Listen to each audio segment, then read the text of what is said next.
Hola amigos, hoy toca desmontar otra mentira propagandística que no resiste ni 5 minutos de historia.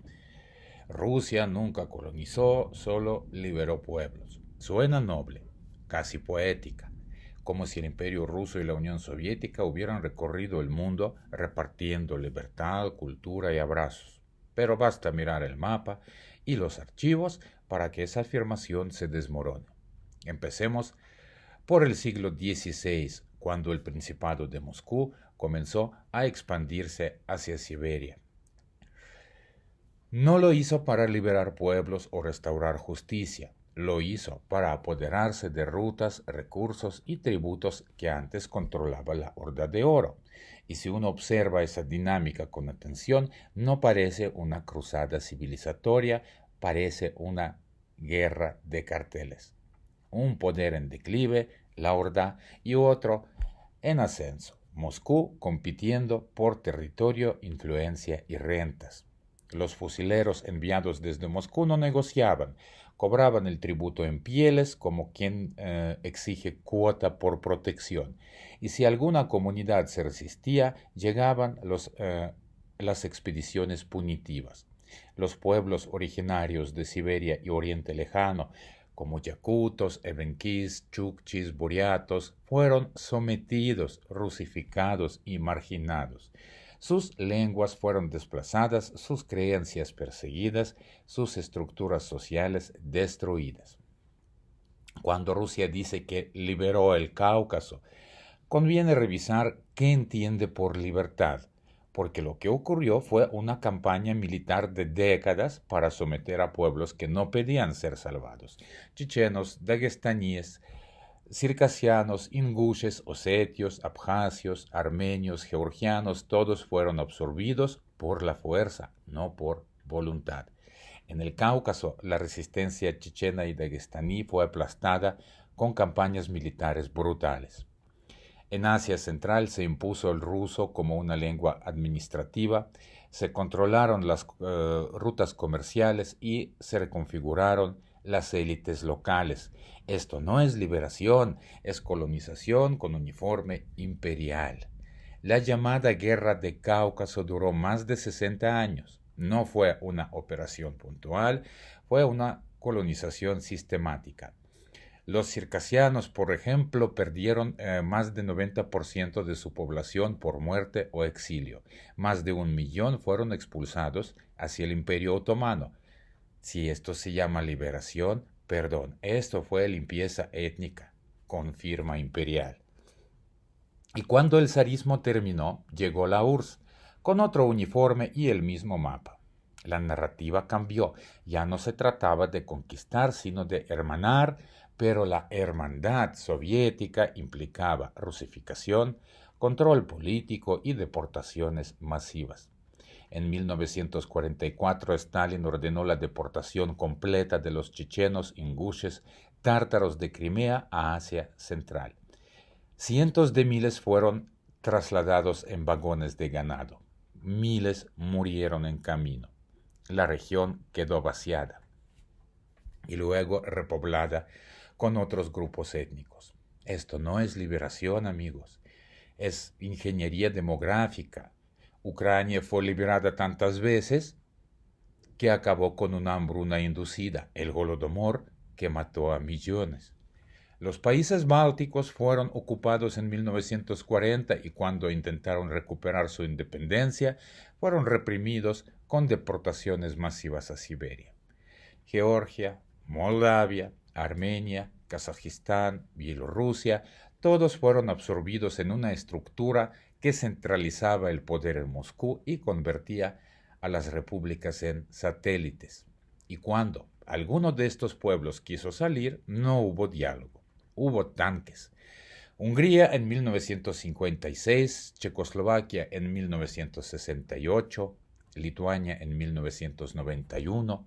La URSS no liberaba, controlaba. Después de su colapso, el Cáucaso no pidió volver a recién nacida Federación Rusa, pidió salir. Chechenia lo intentó en los 90 y Rusia respondió con 2 guerras brutales, decenas de miles de muertos y su capital, Grozny, reducida a escombros. La liberación se convirtió en ocupación militar, censura, desapariciones y control por parte de un régimen títere.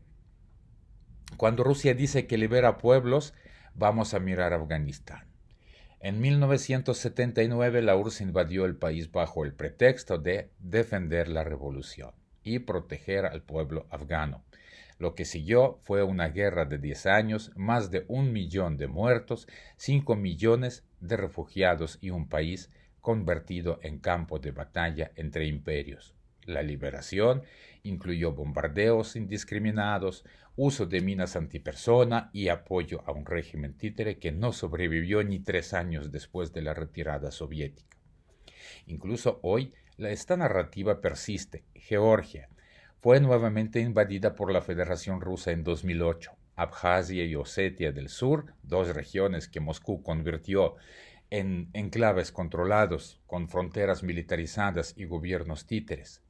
La narrativa oficial hablaba de protección de minorías, pero los tanques no protegían, dividían, y Georgia, que había elegido un camino independiente, fue castigada por desobedecer el guión imperial. Ahora Transnistria, una franja de tierra al este del río Dniester, con menos de medio millón de habitantes, que desde 1992 funciona como enclave separatista bajo tutela rusa. Cuando Moldavia declaró su independencia en 1991, Rusia respondió apoyando militarmente a los separatistas. El resultado, una región congelada en el tiempo, con presencia militar rusa permanente, fuera del control de Chisinau y fuera del alcance de la ley internacional. Y cada vez que Moldavia intenta acercarse a Europa, Transnistria se activa como amenaza latente. Rusia se presenta como garante de estabilidad. Vamos a ver qué tipo de estabilidad garantiza. En Siria, desde 2015, intervino militarmente para sostener al régimen de Bashar al-Assad bajo pretexto de combatir el terrorismo. Resultado, hospitales bombardeados, escuelas destruidas, zonas residenciales arrasadas, más de medio millón de muertos y millones de desplazados. Y en África la narrativa se vuelve aún más cruda. El grupo Wagner, mercenarios vinculados al Kremlin, opera en países como Malí, República Centroafricana, Sudán y Libia. No liberan. Extraen recursos como oro, diamantes y uranio, imponen miedo con ejecuciones extrajudiciales y represión violenta, negocian con sangre, ofreciendo seguridad a cambio de concesiones mineras y silencio. Y en muchos casos reemplazan instituciones locales por redes de control paramilitar. La presencia rusa no construye Estado, lo privatiza. Y todo esto se presenta como cooperación, amistad, solidaridad. Pero si uno observa el patrón, lo que se ve es intervención sin consentimiento, influencia sin reciprocidad, presencia sin invitación. La liberación rusa no libera, estabiliza lo que le conviene, destruye lo que le estorba y protege lo que le obedece. Si hay un país que desmiente la frase Rusia nunca colonizó, solo liberó pueblos, es Ucrania. Porque lo que Rusia llama liberación, Ucrania lo vive como invasión, ocupación, deportación y muerte. Cuando Ucrania declaró su independencia en 91, Rusia no lo celebró, lo toleró. Hasta que en 2014, tras la Revolución de la Dignidad, decidió que tolerar ya no era suficiente. Anexó Crimea, armó separatistas en Donetsk y Lugansk y comenzó una guerra híbrida que se volvió la guerra total en 2022. La invasión a gran escala se presentó como desnazificación, pero los misiles apuntaban a hospitales, escuelas, estaciones de tren, teatros, centrales eléctricas. Se deportaron niños, se bombardearon ciudades, se ejecutaron civiles.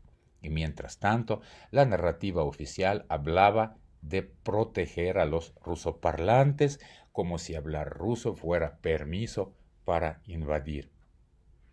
Y claro, cada vez que uno expone el carácter imperial de Rusia, Aparece el coro de acusadores. Ah, pero tú no criticas a Estados Unidos.